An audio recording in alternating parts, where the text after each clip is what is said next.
Pozdravljam na prvem festivalu Grounded, ki smo ga zasnovali kot neko, bi rekla, kot nek sežetek tega, kar delamo eno leto, ker namreč je zdaj približno enoletnica, prva obletnica našega delovanja. Odprli smo se 20. novembra lani in še vedno obstajamo nekako. Letošnja tema je avtonomija migracij. In danes je z nami nekako zasedba, ki je bolj teoretske narave, jutri pa 4 sklopi, mogoče bolj praktični, nekatere predstavitve dobrih praks, integracijskih, tudi bi rekla aktivističnih, medijskih in tako naprej. Skratka, ob 10. začnemo, na vsaki 2 uri potem nov sklop. Vsak večer pa koncerti in klubski program, zlasti elektronska glasba. Zakaj smo se odločili za avtonomijo migracij kot temeljno temo? Zato, ker želimo pravzaprav premakniti ta diskurs iz varnostnega polja na polje, bi rekla, integracije oziroma premika iz videti migranta kot videti sočloveka, someščana, lahko tudi potrošnika, delavca, upokojenca, skratka nekoga izmed nas. To je neka naša ideja, zakaj se pravzaprav tukaj pogovarjamo in na nek način želimo prisloniti neko mogoče mikrofon tudi potrebam migrantov, ki jih danes ali pa v prihodnje tudi ne bo z nami, ampak na nek način podložiti to ali pa dati prostor tudi tistim, da spregovorijo, ki so v preteklosti že zelo veliko na tem področju naredili. No, to bo zlasti jutri, tako da vabljeni na vse dogodke in hvala, da ste prišli, pa hvala tudi vam. Lep pozdrav. V mojem imenu. Naslov današnjega panela je ime česa je Evropa. Na to vprašanje bomo odgovarjali v tej zasedbi z Ksenijo Vidmar Horvat, Gorazdom Kovačičem, Dari Zadnikar se nam pa pridruži čez 10 minut. Jaz bi mogoče kar začela z temo festivala. Festival naslavlja, kot je Barbara rekla, avtonomijo migracij in bi mogoče preden nekako začnemo odgovarjati na vprašanje o imenu Evrope, naslovili avtonomijo migracij. Ne? Avtonomija migracij kot nek pojem, kot nek koncept, ki pomeni to, da migranti na nek način utelešajo neke nove modalitete bivanja, neke transnacionalne možnosti zamislitve sveta. Migracije v kontekstu avtonomije lahko razumemo torej kot ustvarjanje nečesa novega, no, kar na nek način tudi razbija z nekimi nacionalnimi imaginariji aktualnih družb.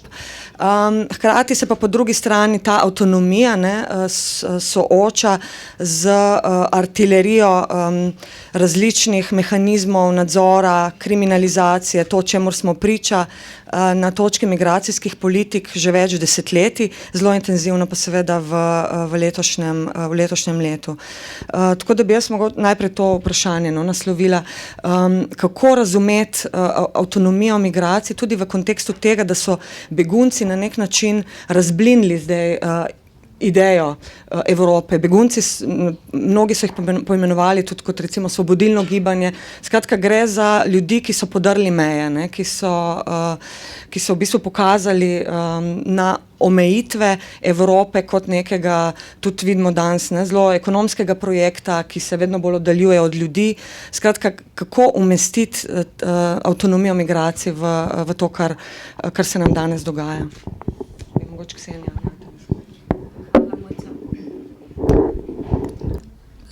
Deluje, ja. Hvala. Torej jaz predvsem pozdravljam idejo, idejo naslova, da se o beguncih govori z perspektive avtonomije, zato ker me skrbi dvoje. Prvič, da v trenutku, ko bo Evropa oziroma njene elite zaznala, da so begunci vendarle tukaj in da je treba zagnati neke prilagoditvene sisteme, ki jim bodo omogočali integrirano življenje, uporabljam evropski diskurs, se bo iz kriminalizacije, ki bo po moje iz prejšnjih izkušenj ostala, razvil nov diskurs, ki jih bo obravnaval kot socialni problem, kot sovražnika na trgu, ker gre vendarle v velikem primeru tudi za ljudi za izobrazbo. Na drugi strani, kar se pa tiče kritične misli, se mi pa zdi enako nevarno, da se jih obravnava kot ranljivo skupino. Kljub temu, da ranljivi seveda so in bodo kar še nekaj časa, predvsem zaradi travm, ki jih preživljajo, preden pridejo v Evropo in potem seveda zaradi travm, ki jih doživljajo v Evropi. Tukaj mislim, da je zelo koristno pogledati raziskovanje o beguncih, ki so prihajali z področja nekdanje Jugoslavije, predvsem Bosne in končali na severu Evrope, kakšne so bile travme njih, ki so prišli takrat še v vendarle relativno odprto družbo oziroma družbo, ki jih je bila pripravljena sprejeti, tako da lahko samo predpostavljamo, da bo problem skupin, ki prihajajo v Evropo zdaj dvakrat ali pa še na višje potence težavnejši. Skratka, mislim, da je zelo pomembno, da prehitimo spet vse te pakete in politike in strategije, ki se bodo sčasoma začeli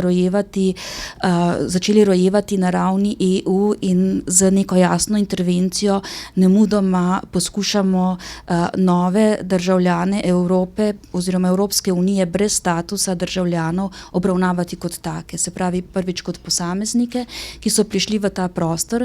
In jaz sama, kolikor proučujem predvsem evropske diskurze o tem, kaj nas drži skupaj, kaj je temelj Evropske unije, mislim, da je treba zelo intenzivno zagnati razpravo, kaj je skupna dediščina Evrope. Tukaj je Evropska unija in politika popolnoma zavozila v zadnjih 2 desetletjih, se je o evropski dediščini govorilo v pretekliku, se selilo nazaj do grške zibelke in tako naprej. Skratka, tukaj ni bilo prostora za migrante, za zgodovine, ki so se začele odvijati po 1989, recimo po koncu hladne vojne. To je prvo, drugo pa izobraževalni paketi, kaj pravzaprav je dejansko temelj Evropske unije. Samo še to bi dodala, da se mi zdi, da je izvirni greh nastal leta 2007, čeprav se je pripravljal prej. 2007, ko smo mi stopili v Schengen, je zelo nevidno evropska elita zamenjala diskurs od koncepta svobode, smo prišli k temeljni vrednoti varnosti. V bistvu se je Schengen prodajal kot priložnost za to, da Evropa postane varen kontinent. Vzporedno s tem je začela se bohotiti administracija Frontexa. Če pogledate stavbo, ki nastaja v Varšavi, je srhljiva in to se dogaja na nek način vzporedno z vsemi temi programi, projekti, ki poskušajo Evropo lansirati kot kontinent vrednot. Tako da se mi zdi, da je na nek način res ni veliko časa, čeprav se zdi, da ponavljamo zgodbe, kot smo jih ponavljali v primeru drugih migracij, v primeru drugih beguncev, ne samo migracij, da bo jasno, in da takoj pravzaprav zahtevamo te nove pristope v definiranju pripadanja in članstva. Ja, ideja avtonomije migracije je simpatična, ampak to, kar se zdaj dogaja, gre v nasprotni smeri. V tem smislu je ta begunska kriza trenutek, ki je razgalil resnico Evropske unije, ki je razgalil tiste trende, recimo, ki jih je Ksenija prej omenjala, ki so na delu že nekaj časa. Zelo makro gledano, mislim, da je slika takale. Evropska unija je pa ne govorim tu samo o institucijah, ampak o širši mentaliteti. V bistvu odnos do sveta ima približno tak kot neka starikava gospa, ki se sicer zaveda, da so problemi v okolici, ampak je vse manj zmožna ali pa pripravljena v te probleme posegati in jih reševati. In da je ti problemi ne bi dohiteli, se pa potem zapira. In vsa ta gradnja Schengena kot nekega predvsem varnostnega obroča, ki naj kontrolira zlasti prihod novih ljudi sem in manjše poudarjanje tega, kar se potem dogaja znotraj. To je nekaj, kar je bilo na delu že nekaj časa, zdaj, ko smo se prvič soočili, mislim, v zadnjih letih, z enim resnim problemom, ne samo integracije, ampak tudi čist osnovne oskrbe velikega števila ljudi, ki pridejo spričo neke humanitarne in siceršnje katastrofe, se je pa seveda ta tendenca samo še okrepila, ne. In mislim, da se evropski establishment, in to seveda velja tudi za slovenskega, enostavno zateka, tišči glavo v pesek, ne, beži pred reševanjem situacij na različne načine, ne. Recimo en način reševanja je že grozljiv birokratski diskurs, ki ga poslušamo od kakšnega Boštjana Šefica, ne. Če recimo si zavrtite njegove audio ali pa video izjave, pa si to natipkate, pa počasi preberete, boste videli, kako zelo je to diskurs, ki razoseblja, ne. Ta diskurs nikjer ne govori o ljudeh, o človeku, recimo, družbenih skupinah, magari ranljivih skupinah, ne.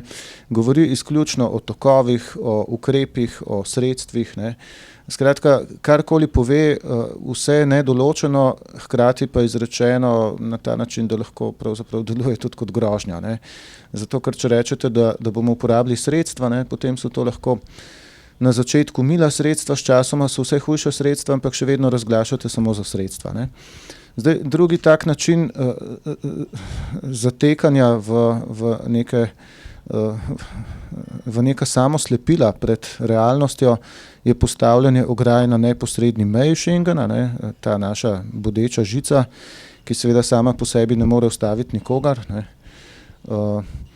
Taka bodeča žica bo lahko v svoji tehnični funkciji samo, če jo boste skrajno militarizirali, ne. Pa še takrat se bojo pojavile tihotapske skupine, ki bojo pač ljudi skušale peljati čez gozdove in na koncu bomo prišli do tega, da bo tudi življenje za nas same izjemno naporno, da ne rečem tudi sramotno, ker bomo morali še vse kaj drugega početi za to, da bi ta žica zares bila v funkciji.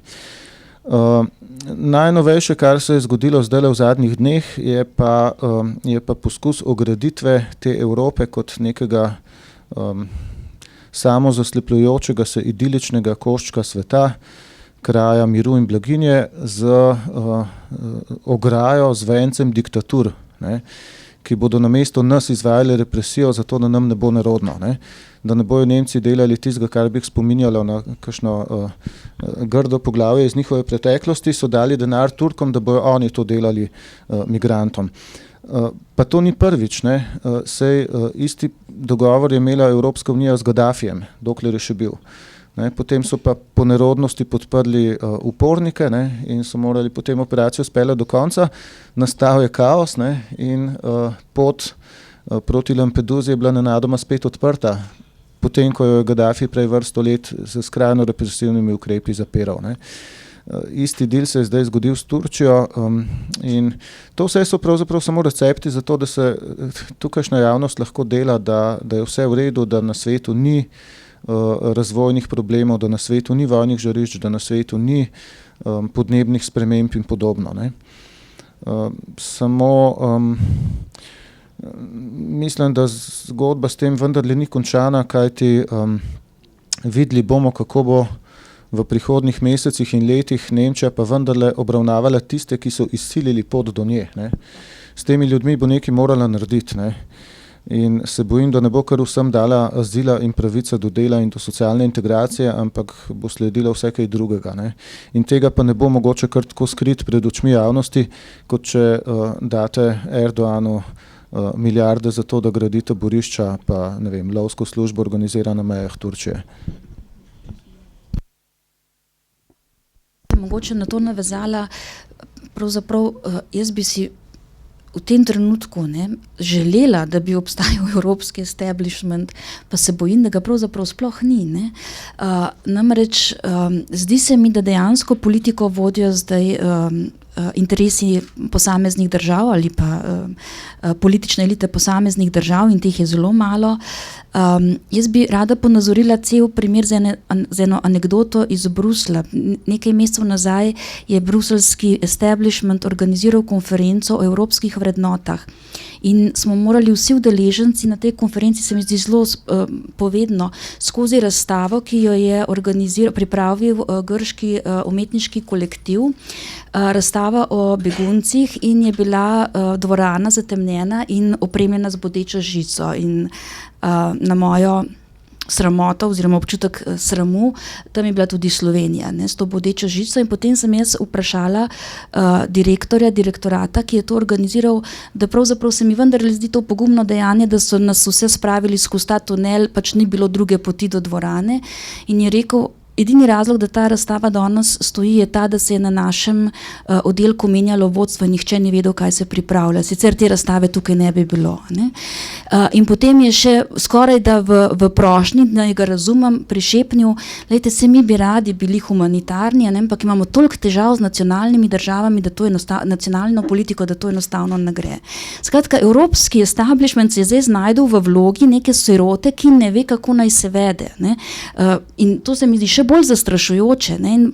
In na vrhu vsega, ne samo, da zdaj umazano delo prelagajo na Turčijo, to, kar beremo v zadnjih dneh, sedaj so pripravljeni odpreti pogajanja pristopna pogajanja s Turčijo, ponovno za njeno članstvo v Evropski uniji. To ni samo moralni, to je politični škandal, ne zato, ker so začeli ta postopek, ampak zato, ker to tako brez kakršnega sramu počnejo. Skratka, se bojim, da je ta Evropa res postala nemška, čeprav smo se ravno prej v Beku pogovarjali, je to pravzaprav na nek način prekratko razmišljanje, ampak zaenkrat je to realna politika. Se strinjam, mislim, da vsi evropski politiki improvizirajo v begunski krizi, vključno z Angelo Merkel. Ne.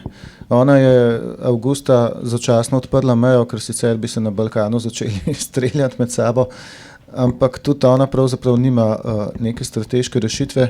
Predvsem pa ne vidim pripravljenosti, da bi Nemčija odločneje posegla v izvore problemov zunaj Evrope. Ne. Tako da v tem smislu bi nek leadership bil dober, ampak ga ni. Ne. Tu so politiki, ki se obračajo po javnomnenjskih anketah, ne, iz tedna v teden, iz meseca v mesec. In ko ima potem Angela Merkel, recimo, ki je še najbolj videti vizionarska, ko ima težave v koaliciji, pa že takoj obrne ploščo in da komando balkanskim vazalom, naj začnejo postopno zapirati mejo. Ne. Na vse zadnje, ne, trenutek, ko je slovenska vlada uradno sprejela odločitev za postavljanje ograje, je bil precej za lase privlečen. Ne. Če bi oni začeli postavljati ograjo takrat, ko je Hrvaška čez zeleno mejo pošiljala ljudi, pa potem na naši strani ni bilo pripravljenih na tistih lokacijah kapacitet, da bi jih sprejeli, ne, bi, bom rekel, imela vlada še nek dober izgovor, morda. Ne. Ampak oni so začeli ograjo postavljati potem, ko je bilo s Hrvati dogovorjeno, da tega ne bojo več delali in ko so to tudi nehali delati. Ne. Se pravi, kar iznenada so začeli postavljati ograjo, zato da bi preprečili nekaj, česar ni bilo več. Ne. Druga oblika zapiranja meje je pa to, da je Slovenija čez noč razglasila, da ne bo več sprejemala migrantov iz določenih držav, češ oni zagotovo ne morejo dobiti azila. Ne. In potem se je ta veriga v nekaj urah preselila dol do Makedonije. Ne.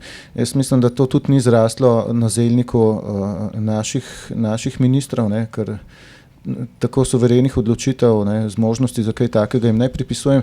Mislim, da je bila to komanda iz Berlina. Ne, v neki paniki, da je treba rešiti notranje politični zaplet v nemški koaliciji. Ne.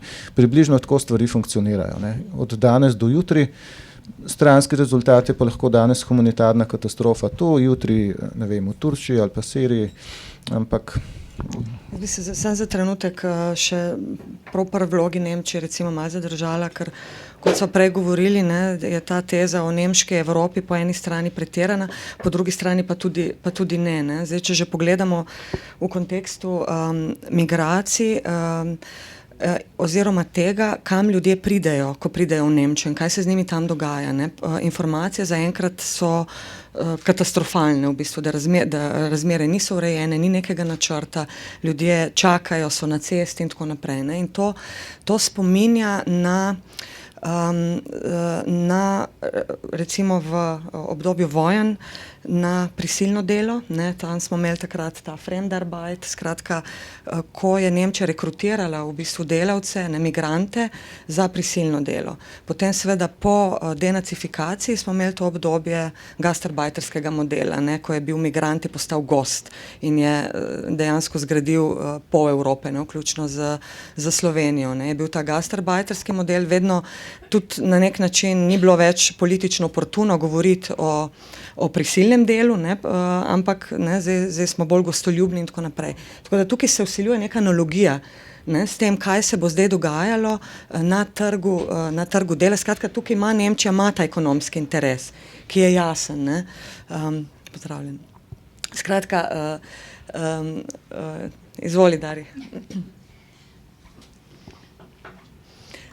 Ne, v bistvu nekako ekonomski interes je bil tudi izrečen. Ne?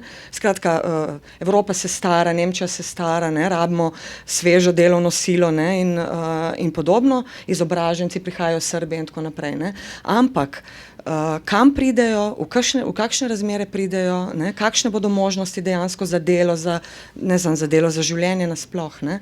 Nekako hočem povezati to, no, z neko analogijo zgodovino, da naredimo. Jaz bi mogoče samo naredila kratko primerjavo. Jaz mislim, da simptomatika se zdi zgodovinsko zelo analogna, ampak zgodovinske okoliščine so pa povsem drugačne. Jaz mislim, da to, čemur bomo priča zdaj, bo pravzaprav precej težje razkrinkati. Kaj se je dogajalo? Jaz sem bila v Berlinu v septembru, ko so se začele razprave o tem, kaj z begunci, in berlinski župan je bil odločen, da vse prazne stavbe, predvsem tovarniške stavbe, namenijo za začasna zatočišča za begunce. In kaj se mu je zgodilo praktično čez noč? In to, mislim, se bo Merklovi zgodilo na nacionalni ravni. Neonacistične skupine so se organizirale, predvsem premožnejši sloji, in začeli kupovati imovino, se pravi lastnino. Stavbe, skratka, neke vrste gentrifikacija v neonacističnem smislu, v tem smislu, da pravzaprav ne bo prostora, kamor te ljudi namestiti, s tem, da prostora bo ogromno. Ne? In tukaj pravzaprav bo težko, se mi zdi, ker to se dogaja, mislim, da si tudi v tvojih iztočnicah to povedala, da pravzaprav Evropa, če jo pogledamo v nekaj oddaljeni perspektivi, na nek način se dela že dlje časa, da pravzaprav vse obvladuje nekako v smislu pravnih, formalnih in celo demokratičnih vrednot. Ne? In če je dosledna, seveda potem po kupovanju lastnine ne bo mogla nasprotovati. Tako da mislim, da je oreh precej trši, ne?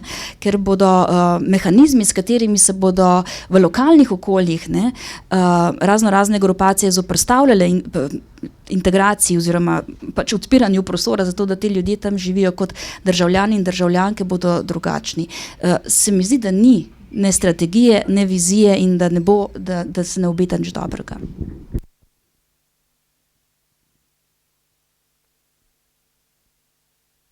To Merklovo, no?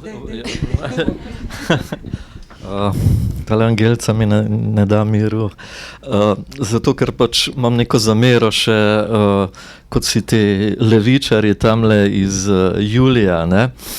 Ko veste, da je Nemčija igrala pomembno vlogo pri zatrtju grške levice, ne? Grške pomladi. In jaz mislim, da je Merklova tu igrala v bistvu eno zelo tvegano, sicer karto, notranje politično tvegano, ampak da je pa na zunanji sceni imela zelo jasno sliko. Ne? In ta slika je v bistvu že, bi rekel, neka ideja post-Evrope, ne? Kar se je videlo ob grškem primeru, ko so pač Grčijo v red spravljali v bistvu čisto neke neformalne strukture, ne? Te Evropske unije in tako naprej. Ne? Zdaj, kakšno je njeno sporočilo bilo? Ne? Njeno sporočilo je preprosto tudi to, kar mi vsi vidimo, ne? Evropa ni zmožna delati politiko, ampak Nemci se pa zmožni. Ne? Nemci so spravili v red Grčijo in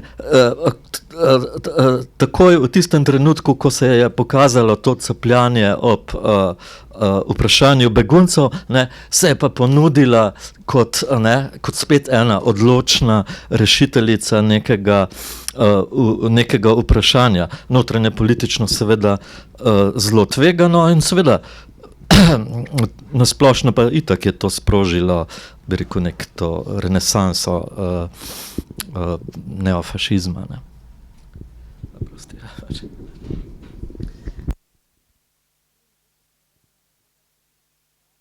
Ko si govoril o diskurzih v lokalnem okolju, pa bi mogoče šli za trenutek na bolj mikro raven, recimo migracijske politike, ki jo spremljamo že 10-15 let, ki gre v to, kar sta že prej delno naslovila. Skratka, vlaga se v sistem Schengen, šengenski sistem, vlaga se v Eurosur, v elektronske meje, v elektronske baze podatkov, vlaga se ogromno v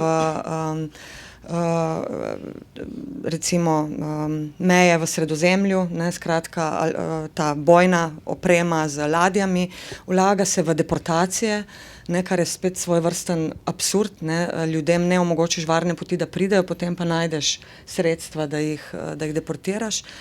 Skratka, deportacije, centri za tujce, ne, vlaga se v centre za tujce, da se jih vzdržuje, tampon cone, prej je bila omenjena Turčija, ne. Skratka, ta bi rekla, diskurs, ki si ga prej omenjal, ne, podkrepljen z materijo tovrstne kriminalizacije. Ne. V ozadju je ta, bi rekla, mašinerija, bi rekla, tovrstne politike, ne, po drugi strani pa bi lahko bili odgovori povsem enostavni, ne.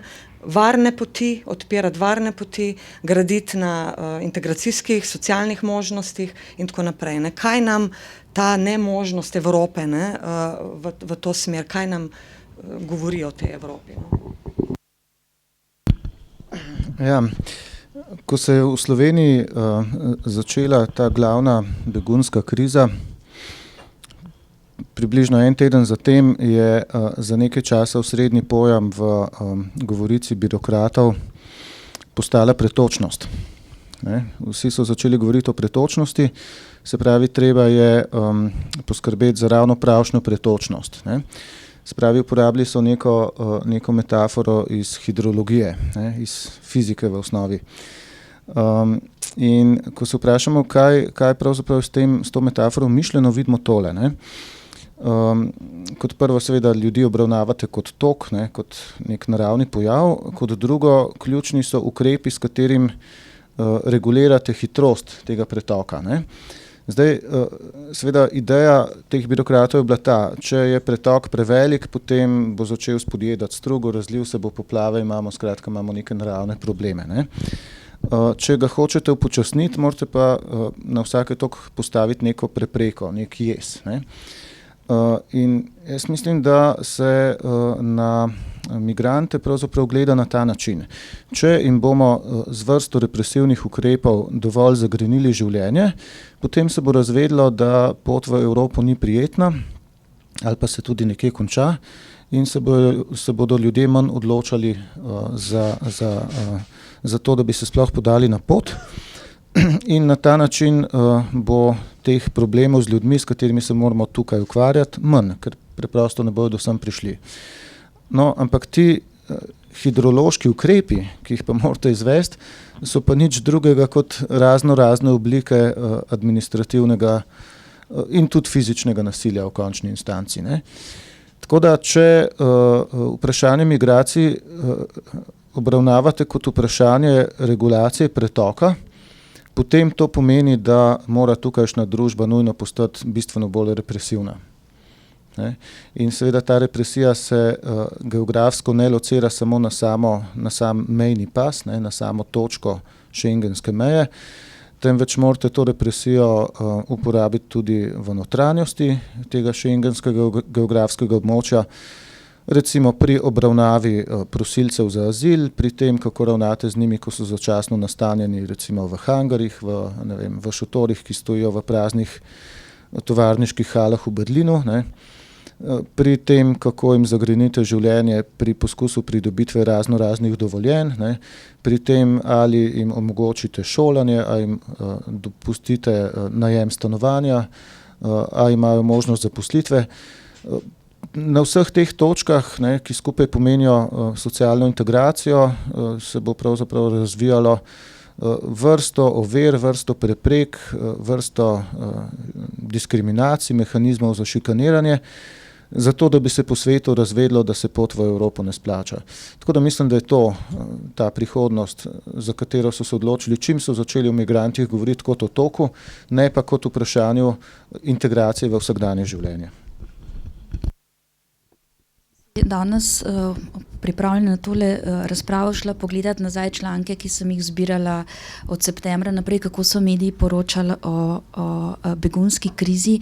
In tisto, kar je fascinantno, če gledaš na te stvari z majčkeno časovne distance, se pravi 2-3 mesece, je, da pravzaprav praktično vsa poročila v septembru in oktobru se ukvarjajo samo z številkami in kje so vzniknile na nova žarišča in kako prerasporejati ljudi sem in tja. Ne, to je bila edina skrb politike, evropske, nacionalnih, kaj početi, kako preusmerjati te mase in kje bodo potencialno novi vzniki problema.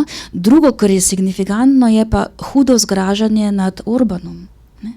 Kako je lahko kaj takega v Evropi mogoče, kaj početi z njim. Ne? Danes, ko jaz berem Orbana in v isti sapi tudi našega Erjavca ali pa Cerarja, se mi zdi, da jih je treba zelo resno brati, ker v bistvu za nekaj mesečno prednostjo napovedujejo to, kam se bo evropska politika obrnila. Edina njihova smola je, da so grobi v izrazoslovju. Sam sentiment je pa zelo pravzaprav se približal evropski uradni politiki. Rekla bi pa še nekaj, prav gotovo bodo vsi, ki bodo prišli in ki prihajajo v prihodnje, lahko in pričakujemo pač žrtev administrativnega nasilja. Kar se mi zdi enako pomembno je, da smo kolateralna škoda tega tudi vsi, ki smo tukaj v Evropi, staroselci, ne vem kako se ne imenujemo, ker smo na nek način padli v neko novo cono, somrak, skoraj da nek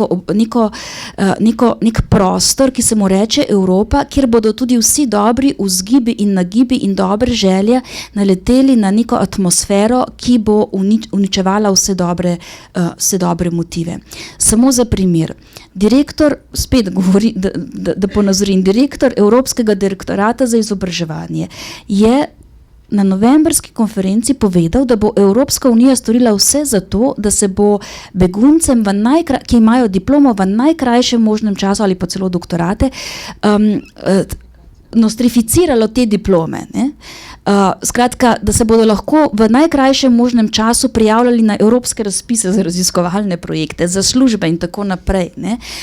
Odlična ideja, ne? Ampak seveda, kako boste vi to implementirali v neka okolja, kjer so politično naelektreni, ne samo slabi ali pa bi rekla skrajno desni državljani, ampak navadni, ne? Ljudje, ki so preplašeni ali pa ustrahovani ali pa se bojijo za pač privilegije, ki na nek način verjamajo, da jim pripadajo, kako bodo na to gledali? Ne? Se pravi, tukaj spet pomanjkanje političnega vodenja. Ne? Vi lahko sicer z nekimi majhnimi gasilskimi akcijami pokažete dobro voljo, ampak ustvarili boste še več napetosti ravno zato, ker ste trasirali pač neko pot v smeri teh poplav in pretokov in tako naprej, kjer ste pač ljudi pripravili na neko določeno mentaliteto reagiranja. Pa še nekaj v zvezi s to pretočnostjo, ne, če smo že pri tem vodovodnih, melioracijskih in ne vem kakšnih, ne, to pri Slovencih zelo aktualno. Ne. To pretočnost ne jo jemati, kako bi rekel, homogeno. Ne. Zgleda, kot da so se spet vzpostavile tiste nacionalne identitete, tako značilne z začetka 20. stoletja in zelo različne v bistvu politike. Ne. Poglejmo Erdogana. Ne.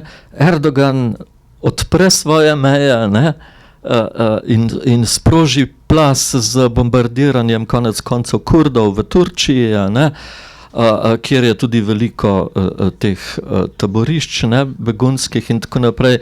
Jasno, zakaj zdaj vemo, ne, dobi 3 milijarde evrov in kaj jaz vem še, kaj vse samo obljubila, ne, mislim, najbolj cinično je to njegovo bližanje v Evropski uniji v trenutku, ko je v bistvu najbolj represivna politika, mislim, zlasti proti Kurdom, levim strankam in vsem političnim nasprotnikom, intelektualcem, novinarjem in tako naprej.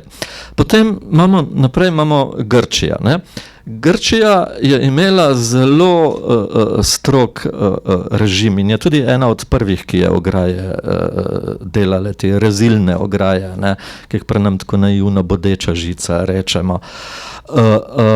Ampak potem, ko je prišla Siriza, ki je to obljubila, ne, je seveda ta režim je omogočila večjo pretočnost, če lahko tako rečemo. Ampak seveda s tem je tudi so računali, jaz verjamem, da bodo pritisnili na Evropo v času pogajanja o zategovanju, manjšem zategovanju pasu, ne, teh neuspešnih. Ne. Potem imamo pa naprej, ne? Hrvati so pretočnost odprli zato, ker pač so imeli predvolilne, vsi imajo neko svojo, ne? Pri nas je pač tako, da se bojimo že, če sosedova kura pride čez ograjo, a ne, pa smo potem svojo pretočnost pospešili zato, da ne bi tujce gledali. In mislim, te različne politike so tako različne, da jaz dvomim, da eni tehnokrati v Bruslu so sploh česarkoli zmožni. Ne? In zato se potem pojavi, ne, če se spet spomnimo Angelca, ne? Nekdo, ki hoče pokazati, ja, jaz pa znam to, jaz bom pa to sfolgal.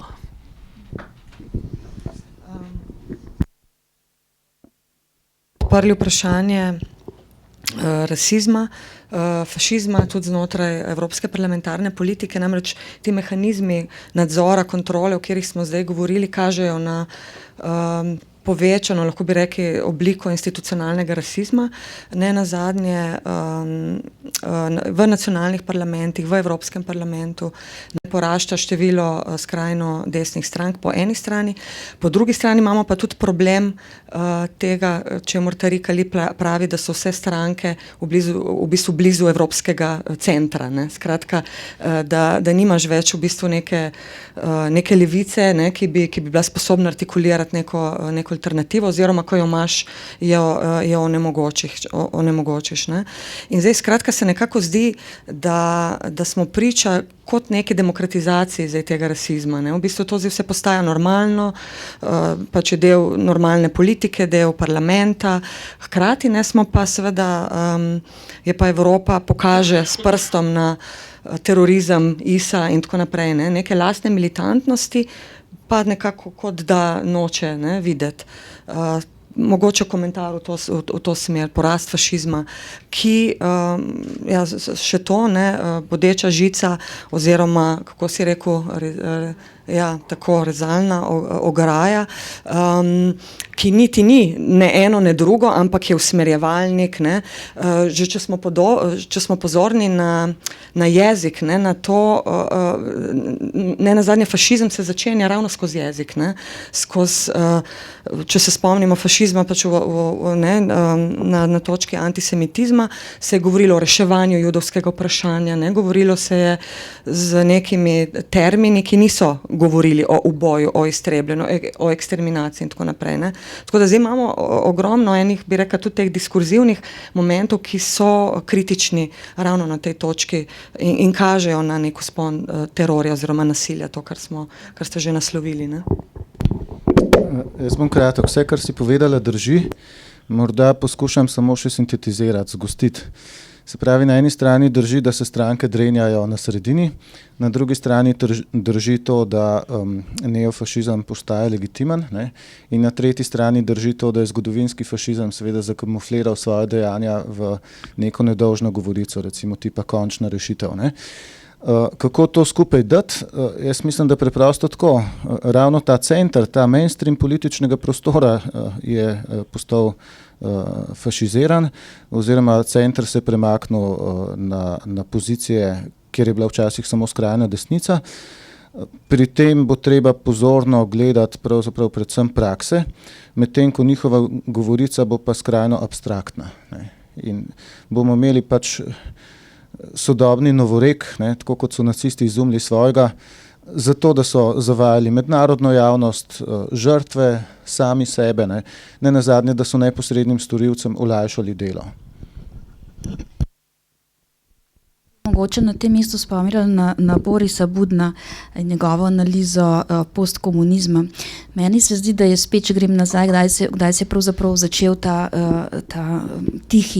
to tiho sprejemanje neofašističnega, neonacističnega diskurza kot pravzaprav v osnovi proevropskega oziroma skoraj da varnostnega diskurza.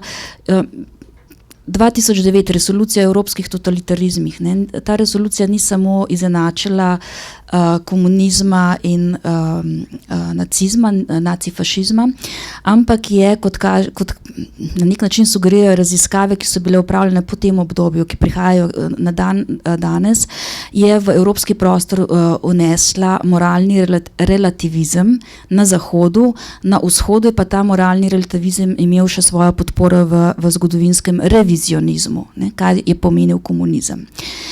In v tem smislu je se odprl idealen prostor za skrajno desnico, ki se je pa v tem času civilizirala. Ne? In jaz mislim, da jo bo težko prepoznavati, težje prepoznavati kot skrajno desnico, ker uporablja zelo uglajen diskurs, oziroma bo uporabljala uglajen diskurs. Tako da pravzaprav po mojem je treba se s tem problemom spopasti v kontekstu nekega notranjega kolonializma, neokolonializma, ki gre prav v tej smeri, da pozabimo na vse momente emancipacije v 20. stoletju. In to se morda tudi veže na vprašanje migracije, beguncev in njihove avtonomije, ker v bistvu so temeljni koncepti emancipacije, avtonomije in svobode postali popolnoma deplasirani z vidika uradne politike, oziroma jih je zameglil ta diskurs varnosti, demografski strahovi, seveda cel kupenih novih kontekstov je, ne? Ampak bazično gre za neke vrste politiko amnezije, pozabiti vse detajle zgodovine 20. stoletja, speljati to na nek moralni relativizem in na nek način vzgojiti neko novo generacijo, ki bo skoraj da pišmeuhovsko ne spremljala te diskurze in niti ne bo vedela, kam jih locirati in kako so sploh povezani. Še ena anekdota, ki je sicer žalostna. Včeraj sem s svojimi študenti brala pesem Hlapec Jernej v Rozmanovi Roza varianti in sem jih posila za literarno analizo in ugotovila, da ne vejo, od kje je ta figura. Ne. Tako da to se mi zdi, da je bistveno, da pravzaprav se neokolonializem loteva teh postopkov, ne, pozabiti na vse individualne, skupinske, emancipatorne prakse 20. stoletja. Spet bomo kolateralna žrtev tudi mi, predvsem mi. Ja, to mene tudi vedno bega, ne, čeprav je Hegel že zdavnej rekel, češ morali bi se iz zgodovine učiti, ampak zgodovina nas uči, da se iz nje nikoli nič ne naučimo. Ne. In ta analogija ali primerjava med, vzemimo leta 38 ali pa ali pa zdaj, ne vem, to, da je bila v Vijanu naprimer neka konferenca vseh teh sil, kjer so se odločili, da ne bodo sprejemali iz Nemčije judovskih beguncev, ne, in tako naprej. Ampak mene ne, pa seveda zdaj so razlike in tako naprej, ampak mene vse te podobnosti bolj begajo, ne. In eno se moramo zavedati, ne, da ne, ko mi govorimo o fašizmu ali pa nacizmu, še bolj specifično, ne, vedno mislimo tisto, kar vidimo, ne vem, z kakšnih akcijskih filmov, to so pa SS-ovci, ne, to so pa tiste velike nacistične parade, pa konec koncev Hitler, pa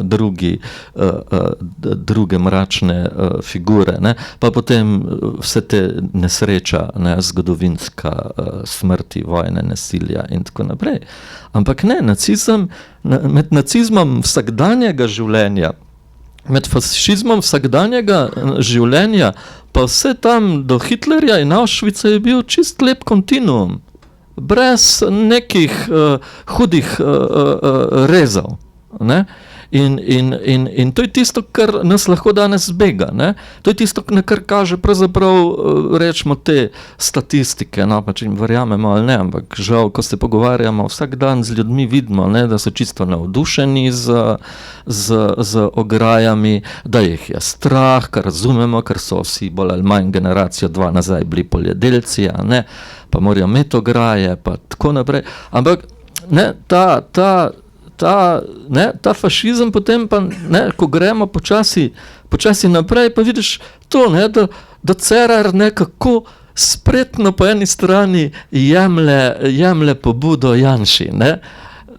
On naredi ograje, ne, temu pa ne ostane nič drugega, kot da predlaga, da se burke kaznujejo, ne, ker je seveda komično, ne, ampak to je to, ne, kaj Gorazd rekel, ne, vsi se stlačijo v center, kar govori preprosto na to, da v Evropi ni leve alternative.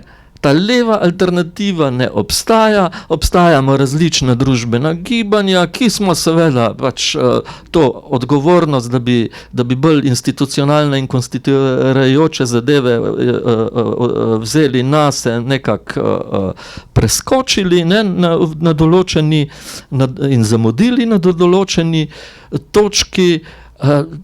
Ja, zdaj pa ni nič. Ne? In je tudi malo pozno. Še posebej se je to, da ni leve alternative pokazalo v vzhodni Evropi. Pred meseci, ko je skušal Bruselj skoordinirati in nekako usiliti državam članicam kvotno razdelitev določenega manjšega števila migrantov iz taborišč v Grčiji in Italiji, zato da bi tisti 2 državi razbremenili. To je bilo še preden se je vzpostavila ta balkanska pot. In takrat v vzhodni Evropi praktično ni bilo vlade, ki bi bila pripravljena sprejeti, ne vem, več kot par kristjanov iz Sirije, ne. Zakaj, ne? Verjetno v precejšnji meri zaradi tega, kako je potekala politična tranzicija po letu 90 povsod tam, ne. V glavnem so povsod izvedli lustracijo, ne, stare kadre odrezali od vzvodov, in potem je bilo treba seveda nekje izobraziti na hitro nove kadre in izobrazili so jih tako, da so jih poslali na ameriške republikanske inštitute. Ne. In ti so zdaj 20 let starejši ali pa 25 in so seveda predsedniki vlad, ministri, direktorji inštitutov, ravnatelji šol in tako naprej, ne. In njihov miselni horizont je pač nekaj popolnoma drugega kot pa ne vem, evropska levica. Tam levice ni, ne. Poglejte recimo tudi izide volitev na Madžarskem, na Češkem, ne, na Poljskem. V poljskem parlamentu zdajle ni niti enega levega poslanca, niti enega. Zmagala je pa stranka, ki je imela praktično program Benita Mussolinija minus imperializem. Pa tudi tisto še lahko pride, ne, ko bojo kakšne skušnjave, da bi se še malo bolj vmešavali v Ukrajino ali pa Litvo. Ne. In to je situacija vzhodne Evrope. Slovenija je v tem smislu ves čas bila do neke mere izjema. Mislim, da tudi zaradi tega, ker je politična tranzicija potekala v soglasju in sodelovanju večjih opcij, ne. bom rekel, levo-liberalnih gibanj na eni strani, potem nekih reformističnih struj v partiji, pa nove desnice, mislim te pač recimo demosovske desnice, ne.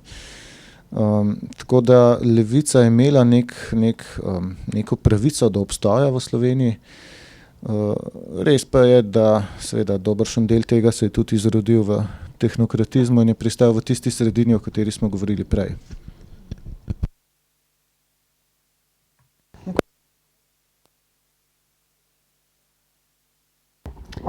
Geostrateškega položaja Evrope oziroma tega, kar Evropa počne tudi zunaj svojih meja. Skratka, ena stvar je to, kar smo naslovili znotraj Evrope, kjer imamo tudi, omenil si zdaj vzhodno Evropo, prej smo govorili o Nemčiji, kjer imaš to razmerje centra do periferije, ne. Že znotraj Evrope imamo, bi rekla, ta zelo neke procese rekolonizacije, ne, znotraj Evrope, odnosi med močnimi, šibkimi državami in tako naprej, kar se zelo dobro recimo pokaže na primeru mej, kako se meje, ne, kako so zelo fiksne, danes jih postavimo, jutri jih bomo zbrisali za določene, potem jih bomo spet postavili. Ta nek pragmatizem, ki kaže na te procese, bi rekla, kolonizacije znotraj Evrope. Na drugi strani, pa če pogledamo, kaj Evropa ustvarja, ne, že desetletje in več, vsaj od leta 2001 v kontekstu deklarirane in legitimizirane in legalne vojne proti terorizmu.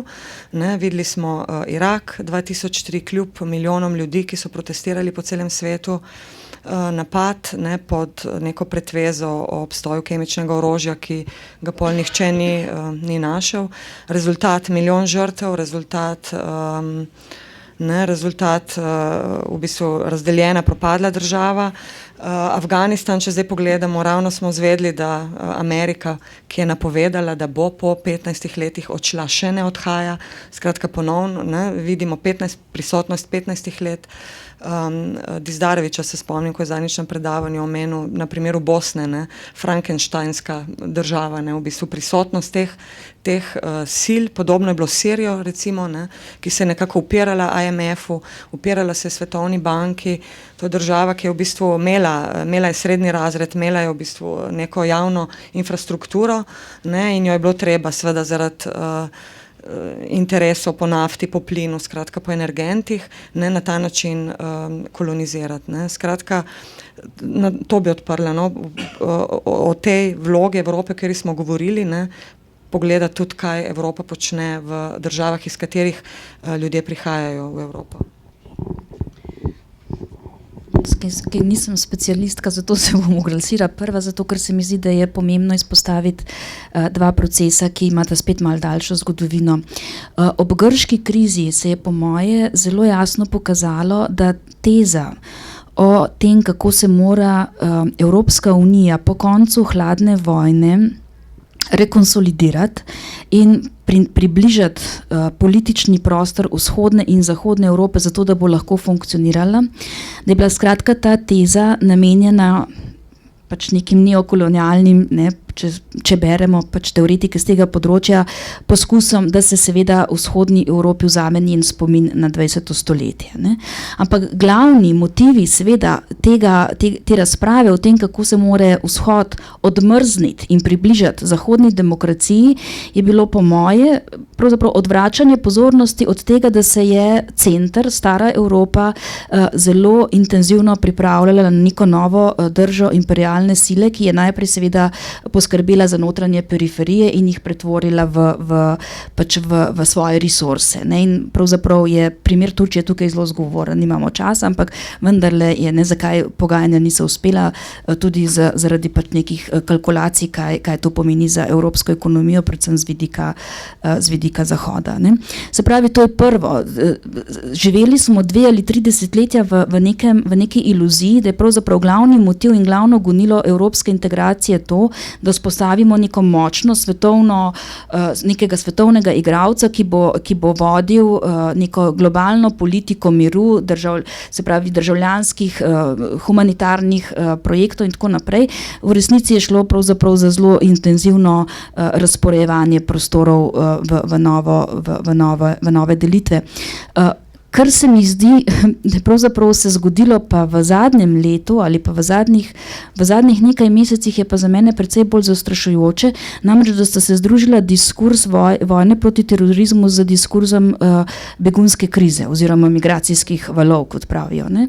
In mene fascinira vloga Slovenije pri tem. Ne? Naš finančni minister je bil prvi, ki je omenjal možnost, kot se zdaj rad sam pohvali, da Grčijo izločijo iz evroobmočja. Danes berem, naš minister Erjavec predlaga, da se Evropa nemudoma nauči po ameriškem modelu in uči po ameriškem modelu izpostavi notranjo evropsko lastno cijo. Ne. Se pravi, gre v neko novo fazo geopolitike, ki temelji izrazito samo na represiji, na varovanju, nadzorovanju in ne vem, pravzaprav tukaj bodo pa res konsekvence nepredvidljive, ker se mi zdi, da to pa je igranje z ognjem. No? Če grem nazaj k tvojemu vprašanju, direktno, se pravi, kakšno geopolitično vlogo oziroma kakšno vlogo do drugih držav zunaj Evrope igra Zahod. Mogoče bi bolj govoril o Zahodu kot o Evropi, zato ker Evropa tu ni glavni akter, je bolj podporna sila, pa legitimnost daje ameriškim akcijam. Ampak pustimo to. Ključno kar dela zahodna politika v enem širokem pasu držav od Severne Afrike prek Bližnjega do Srednjega vzhoda, je to, da intervenira na ta način, da sesuje državo kot državni aparat, kot sklop nekih javnih institucij, ki tudi v razmerah diktature vendarle nosijo določeno količino odgovornosti do svojega prebivalstva, recimo za varnost, za mir, za neke osnovne socialne storitve in podobno. In namesto tega potem ne nastane nov prenovljen državni aparat, temveč nastane brezdržavni prostor, ki funkcionira kot prosto lovišče za nomadski kapital, za korporacije. Skratka, ta politika, lahko rečemo neka oblika neokolonializma ali kaj takega, učinkuje v bistvu na ta način, da neke kraje na svetu, kjer obstajajo državne institucije, ki ljudi varujejo pred samovoljo sil prostopretočnega kapitala, likvidirajo in s tem se pravzaprav svet, ki je v nekem segmentu tudi svet, je nek meddržavni sistem, svet odnosov med državami, se spreminja v območje brez držav, ki je pač, kako bi rekel, spreminja se v nek tržni prostor. Pa pri tem ponavadi niti ne gre za pravi trg, ker se pogosto pravzaprav korporativni kapital usede na določene ključne vere na monopolen način.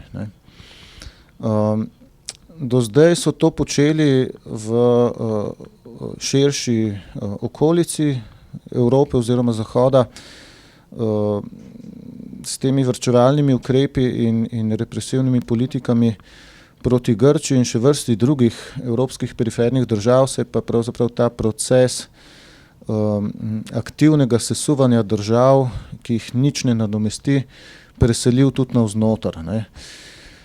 Tako da, če je to tendenca, ki se ne bo ustavila, potem drsimo v nek svet, v katerem na koncu bomo posamezniki izjemno ranljivi in izpostavljeni do samovolje organiziranega kapitala.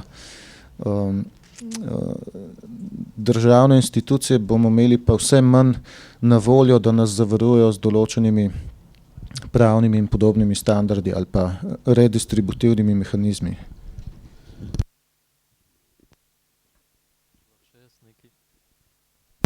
Če lahko še nekaj dodam, to spominja na kakšen science fiction, vse skupaj, na neko distopijo, ko v bistvu mi smo pod neko kupolo, in tam zunaj za to kupolo je pač kaos. Najprej misliš, tamle so sesuli rak, pa gledaš, kaj bodo naredili, pa seveda se držiš za glavo, pa pogledaš predsednika enega, pa premierja drugega, pa si rečeš, vse so tepci. Ampak potem vidiš, ne, to, da je to Libija, ne, pač jo zbombardiraš, pa greš. Ne? In pustiš kaos. Potem se začneš zbirati svoj zgodovinski spomin, ki ti ga mediji zbrišejo sicer, ne? Pa rečeš, pa ja, se ni bilo v Somaliji isto. Pa potem si rečeš, ja pa, moj bog, kako pa je bilo takrat, ko sem jaz hodil v šolo, pa je bila dekolonizacija, pa je bilo neko neuvrščeno gibanje, pa je bilo cel kup teh nekih režimov, recimo v Afriki, ki so bili kar različni, pa tudi spodobni, vmes, ne, ampak potem so pa takoj prišli s pomočjo CIA, atentatov, ne vem, Lumumbosa, ne vem, kako se streljili tisto letalo in tako naprej, in prišli neki diktatori, da narečem ljudožerci in itd. Ne? In potem vidiš, da je v bistvu to je sistem, ne, sistem produkcije kaosa, ne, in a oni menedžirajo ta kaos? Ja, menedžirajo ga, ampak na drugačen način, kot ti to misliš skozi neko racionalno tradicijo, na razsvetljensko politiko in kaj jaz vem. Ne vem, očitno je pač temeljni cilj pač samo produkcija kaosa. Ampak zdaj, ne, ko se je postopoma od Thatcherjeve, Reagana, pa v naš čas utemeljil pač ta neoliberalizem. Jaz vedno to ponavljam. Poslušajte, to ni ekonomska teorija. To je religija. To je vera. To nima nobene zveze z kakršnim koli konceptom. Ne? Saj to ste videli na primeru Grčije. Ne? Pač, dajmo jim še več kreditov, pa čeprav je čisto jasno, ne? Da ne bodo to zmogli, ne? Ampak s tem bo še večji kaos, še večja revščina in tako naprej. No, ampak tisto, kar je iluzija vsega tega, ne? Saj to je pač podobno kot z temi džihadisti. Saj tu ni nobene racionalnosti. Gledaš mlade ljudi in se razstreli. What the fuck? Ne? In tu so neke, bi rekel, pravzaprav presunljive paralele. Ne? Vse konec koncev vsem je isti sovražnik in ISIS-u in našim desničarjem in vladarjem ti begunci. Ne? Se jih vsi sovražijo, konec koncev. Ampak to, kar se zdaj dogaja, je to, da se vidi, da je ta kupola, ne, ta distopična kupola pravzaprav iluzija. In da se ta sesuva. In da tle jaz ne verjamem, da obstaja, bi rekel, kapitalska logika, ne, da bodo oni nas, ne, pač zadeva, pač kapitalizem je kot rak, ne, vedno več, ne, pa ne ste rekli, da je rak, ki imate vedno več tkiva fajn. Ja. Tisto, kar sem prej govoril, bi mogoče še ponazoril na primeru vojskovanja, ne. Max Weber je približno 100 let nazaj podal neko tako idealno tipsko definicijo države, ne. Se pravi, imate vi razne države, ene so pravne, druge so diktature, pa tako naprej, ampak vse imajo pa vsaj to skupno lastnost, da država drži monopol nad legitimnimi sredstvi sile, ne, nasilja, prisilja, kakorkoli. To, kar se dogaja danes, ne, to, kar je ostalina intervencij, za katerimi ne ostane nova rekonstruirana država, pa kaos, je privatizacija vojskovanja. Ne, poglejmo vojaško situacijo v Siriji. Imate območje, ki ga drži Asadova vojska, ki je podivjala, ne, v obrambi predsednikove oblasti. Na drugi strani imate območje, ki ga drži islamska država, ki se nikakor ne namerava ustaviti, ne, ki ima absolutno to ekspanzivno logiko, ne, skrajno kapitalistično, pravzaprav bi lahko rekli, brez meja. In potem imate vmes neki, v čemer hočejo zahodnjaki videti svoje partnerje, v bistvu je pa to približno 500 milic. Ne. In te milice se ne borijo več za nek določen politični program, ne. To je enostavno vojskovanje kot način podjetništva. Ne. Kontroliraš ozemlje, zato da iz njega črpaš vere. Ne. In seveda iz konfliktov med 500 milicami nikoli ne more nastati nek red. Ne. Lahko se pa desetletja in desetletja črpa rente. Enaka situacija v Somaliji, enaka situacija v Libiji. Ne. Se pravi, privatizacija vojskovanja, kjer neke popolnoma zasebne milice, ki so bolj podobne mafiji kot pa redni vojski, ustrahujejo vse po vrsti, ne, in uničujejo vse pred seboj. Druga zadeva, ne, če v tem pasu šibkih držav že nastane neka organizirana cona, ki jo korporativni kapital rezervira zase za to, da tam organizira neko proizvodnjo, tam pa spet dobimo neko obliko privatizirane države, vključno s privatiziranimi varnostnimi aparati. Ne. To so ta ograjene bivalno proizvodne cone, ne, ki so ekstra juridične, tam zakon države, na ozemlju katere se to pojavi, ne velja. Ne. Oni imajo svoje privatno pravo, imajo privatno policijo, privatno vojsko, privatno biopolitično kontrolo nad prebivalstvom. Notor imate stanovanja, v katera natlačite par 100.000 ljudi, in imate tovarne, v katerih teh par 100.000 ljudi dela, okrog in okrog je pa seveda bodeča žica, pa kamere, pa elektrika v žici in tako naprej. Skratka, to so v bistvu delovna taborišča, ne, ki so ekstra juridična, ki so tako rekoč nekakšne privatne države v lasti korporacij. Ne. Tako da to sta nekje dva scenarija, ki se kažeta v svetu, v katerem kapitalizem s pomočjo nekaterih zahodnih državnih vojska ukinja državne strukture.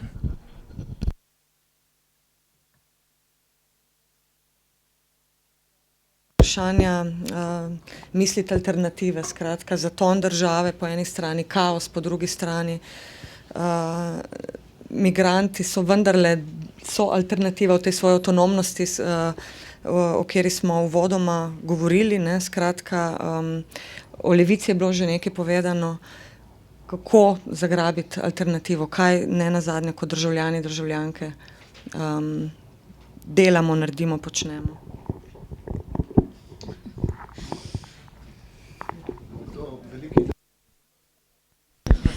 Ne. Jaz mislim, da tako kot je Gorazd rekel, ne, Evropa tukaj zelo majhen ali pa skoraj da nepomemben igralec, ne, kvečemu lahko upa na vlogo asistentke, ne, pri kakšnih podvigih, ampak tukaj seveda na prizorišče prihajajo nove sile, Kitajske, predvsem, ki bodo karte premešale na novo. Ne. Tisto, v kar sem bila jaz vzgojena kot Evropejka, je bilo, da pravzaprav bo Evropa glede na svojo okleščeno ekonomsko moč skrbela nekako za pravni red in disciplino na svetovnem nivoju. Ne. Zadnjič sem brala nekaj izjav starih komisarjev, evropskih, španski nekdanji komisar, ki je vodil resor, ki ga danes vodi naša Violeta Bulc, je povedal, da je vloga Evropske unije v tem, da skrbi za globalno odpravo apartheida, ne, in da dokler te naloge ne bo upravila, evropski projekt ne bo končan. Ne. To je bilo enkrat v 80-ih letih, je to vlogo postavil, danes je skoraj da ne, kot da bi cinično se ne, izrazil, da bi sploh še kdorkoli razmišljal o tej vlogi.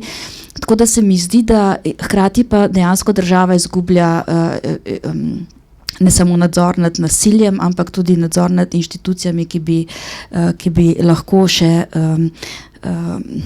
skrbele za razvoj demokracije na globalni ravni. Tukaj mislim predvsem na vse tiste teorije, ki so se razrasle pred 10 leti, kako bomo postali svetovna družba, kozmopolitska družba, da bo razsvetljenski, kantovski ideal svetovnega državljana končno realiziran in da bomo mi na nek način avantgarda tega procesa. To smo praktično čez noč zgubili. Ne? In zdaj vprašanje, kdo bo naš partner, govorim naš v smislu državljanov, državljank pri tem projektu, ne? Kako pravzaprav zagnati še kakršnokoli inicijativo, potem ko smo kot državljani in državljanke EU izgubili vsakršno kredibilnost, ne? Vsakršno zaupanje, na koga naj se jaz obrnem za kakršnokoli inicijativo, če vse inštitucije pred mojimi očmi kolapsirajo v moralnem, političnem in aktivističnem smislu. Ne? Tako da ne vem. Dari. A bom jaz rešil vas? Ja, ne, mislim, seveda alternative so, ne, samo je treba vedeti, kje smo, ne, kje sedimo, ne. Mi smo zdaj znotraj tega mehurja, ne, ki se razpada seveda in mislim, naša ključna naloga je preprosto zajeziti ta stajajoči fašizem, ne, ampak ta, kot sem rekel, to pa ni enostavno, zaradi tega, ker obstaja ta kontinuum, ne, in mislim, da bo tudi treba delati dobesedno ljudske fronte, ne, široka zavezništva, ker pa mi nismo nekako tega navajeni, ne, mi se pač raje med sabo kregamo in podobno, ne. To je ena zadeva, ne, in potem, ne, so te stvari, na katerih se, kot si že omenila, že dela, ne, pač azilna problematika, zakonodaja, kaj jaz vem, ne, v tem pomenu, ne, konec koncev tudi humanitarna vprašanja. Konec koncev je treba tudi mal paziti, ne, da spet zadeve ne gledamo preveč naivno. Ja, strinjam se, ne, o tezi o avtonomiji migrantskih gibanj, zaradi tega, ker izpostavljajo vprašanje, ki nujno zahtevajo odgovor, ki ga ni pa institucionalnega igralca, ki bi ta odgovor dal. Se pravi, mi moramo v bistvu Evropo konstituirati, seveda konstituirati od kje, od zgoraj, od spodaj, kakorkoli, ne, ampak jaz tu ne vidim nečesa, ne, Varoufakis je rekel, da bo, ne, in hodi zdaj kroži po Evropi, ki hoče narediti ta konsens in, ne, ampak nisem prepričan, da je kakšen velik odziv, ker se vemo, da že mediji bodo ga tukaj, ne. Čisto druga zgodba je pa seveda, glejte, sej ljudje ne grejo na pot zato, da bi bili migranti, in ljudje grejo na pot zato, da ne bi bili migranti, ne. Se pravi, da bi nekje bili tako kot ti pa jaz, ne, ali pa da pa sploh ne bi rabili iti kot ti pa jaz, ne, na to pot. Se pravi, mi moramo seveda tudi najti neke zavezništva in alternative, ki jih bomo od tukaj podprli tudi tam, ne. Zdaj, med teh 500 milic, ne, bomo našli svojega warlorda, ne, ki nam bo všeč. Ne, jaz osebno sem se odločil, ne, in sem danes že neparkrat pokazal, ne.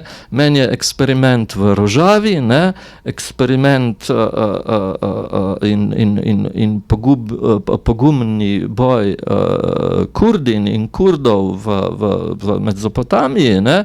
Ne govorim teh iraških Barzanjevih Kurdov, ne, ampak teh, ki so izšli iz kurdske delavske stranke, iz PKK-ja, ki ga ta Evropa šteje za teroristično gibanje, pa ne vem zakaj, Erdogana pa za svojega prijatelja, ampak če pa gremo zdaj v Sirijo, ne, tam, kjer se je ubranilo Kubane, tam, kjer se je spostavil nek režim, ki poskuša rekuperirati svoje življenje na osnovi precej radikalnega feminizma sredi Mezopotamije,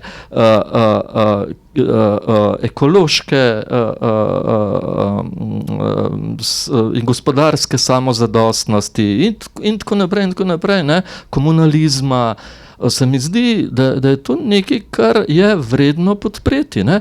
Mimogrede so že 2 akademije ustanovili za družbene vede, prosijo, da dobijo, ne vem, literaturo, ne, in tako naprej. To je nekaj, kar jaz lahko prispevam, ne. Se pravi, ne gledati samo na ta prostor kot nek totalen disaster, ne, ker vedno takšen disaster rodi tudi pozitivne alternative. Seveda je treba malo skrbeti, ne, ker vemo, da Američani, pa zdaj še Rusi, ker ne najdejo kako se že reče, ne najdejo zaveznikov na tleh, ne, z 10 000 metrov zgoraj pa ne moreš zmagati, to je logično, da